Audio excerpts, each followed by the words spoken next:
Yo, what's up everyone? Today we are talking about the fights to make after UFC 325.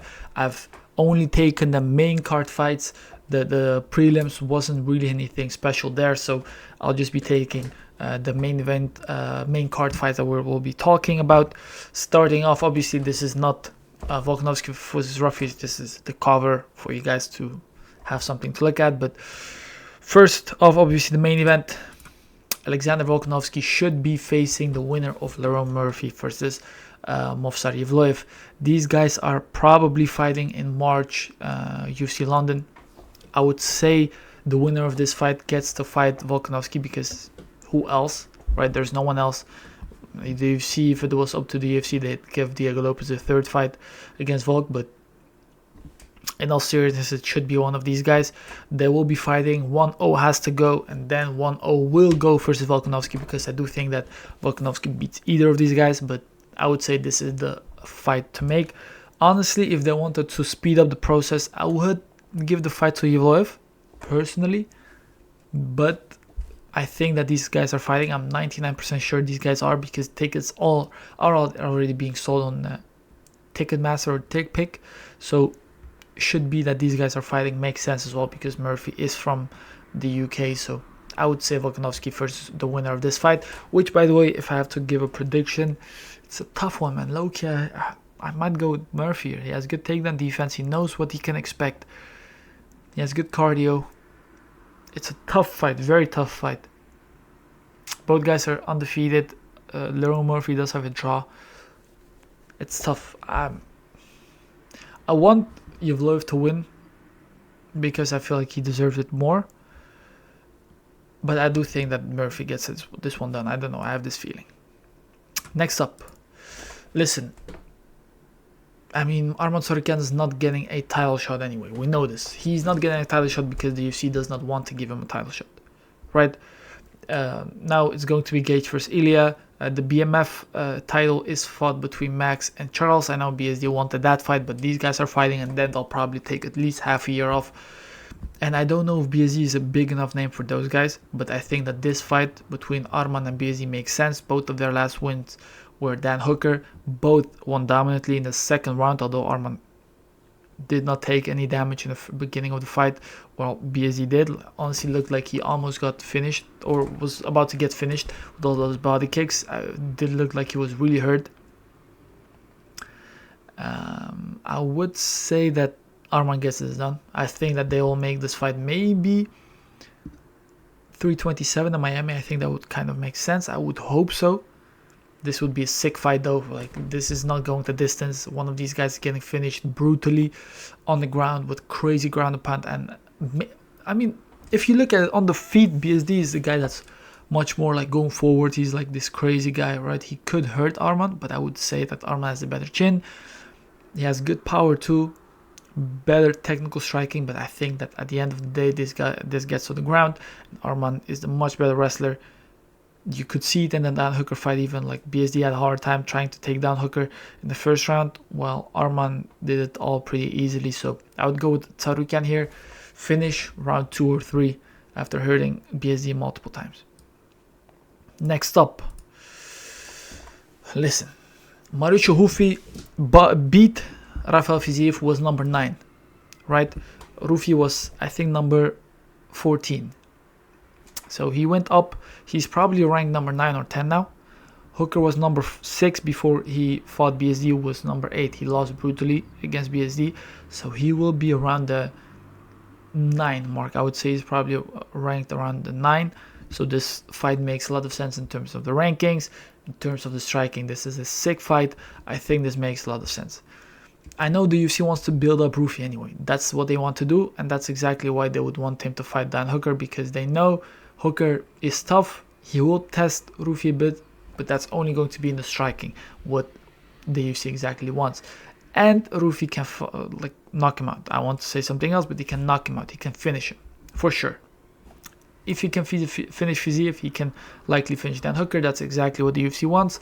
Up the rankings against an opponent that's not too dangerous in the weaker area of Rufi, so he can get up to number 6 or number 7. And from there on, they will see how they can build Rufi further. Next up, absolute cinema, guys. Thales Teixeira barely beat Tai Tuivasa, got more tired than Tai. I don't know how you can manage to do that, but I made a mistake there. This is the text. Don't look at the text, because first off, I had him against Ante Delija, but I found out that Ante Delija was fighting someone else. Already is fighting Spivak, so this is a mistake by me. My bad. I don't want to remake this video, but Shamil Gaziev, I feel like that's a fight that makes sense. Shamil just lost his last fight against Cortez Acosta, number 5. He got knocked out pretty badly. He's ranked about 11. Teixeira beat Tai, who was at 12, so this fight makes sense as well, because it was a bad performance from Teixeira, so it's not like you can shoot him up the rankings after this performance, and I don't think that the UFC wants to anyway. I think this is a fight that makes sense. Nice striking. I don't see either of these guys being able to take the other to the ground, so this is going to be staying on the feet.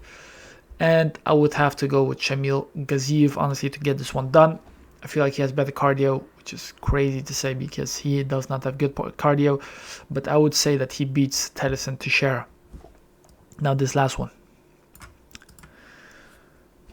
Come on, tell me this does not make any sense. Quillan Salkild. He deserves a ranked opponent. 4 wins in the UFC, 3 in 2025. 3 out of 4 wins is a finish. He cooked every opponent he's faced. Like, beat them dominantly or knocked them out, finished them, submitted them. He cooked Mullarkey, bro. Like, once it went to the ground, it was not close. It was nothing. Mullarkey is a pretty strong grappler. He is the one that always tries to take people to the ground. He got taken down easily by Quillan, but Mullarkey is a dog. He stood up, and then once they were settled down a bit, Quillan took the body lock, slammed them to the ground, cooked him from there. Like, I think it took like 20 seconds for Mullarkey to tap. From that moment on, took the bag beautifully. And people forget that Quillan is a very good grappler, more so than he is a striker, in my opinion at least.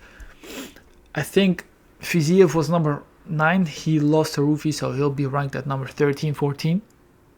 And then it makes all the sense in the world, because Quillan, he deserves a title or a ranked fighter, but he does not deserve a top 10. He deserves a top 15 fighter, right? So it makes all the sense in the world. Fiziev lost to Rufi. Before that, he beat Bahamondes.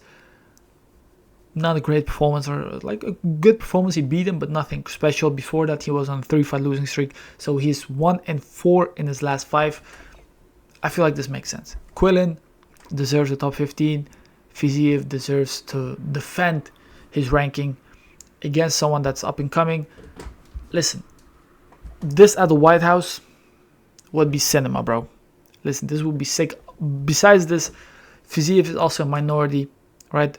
He's not a white guy, although he looks very white. He is like from the eastern part of the world. And listen, I know people are going to be saying, oh, but Mullarkey was white. Mullarkey is ginger, though. Also a minority. So the trend continues. Sorry, guys.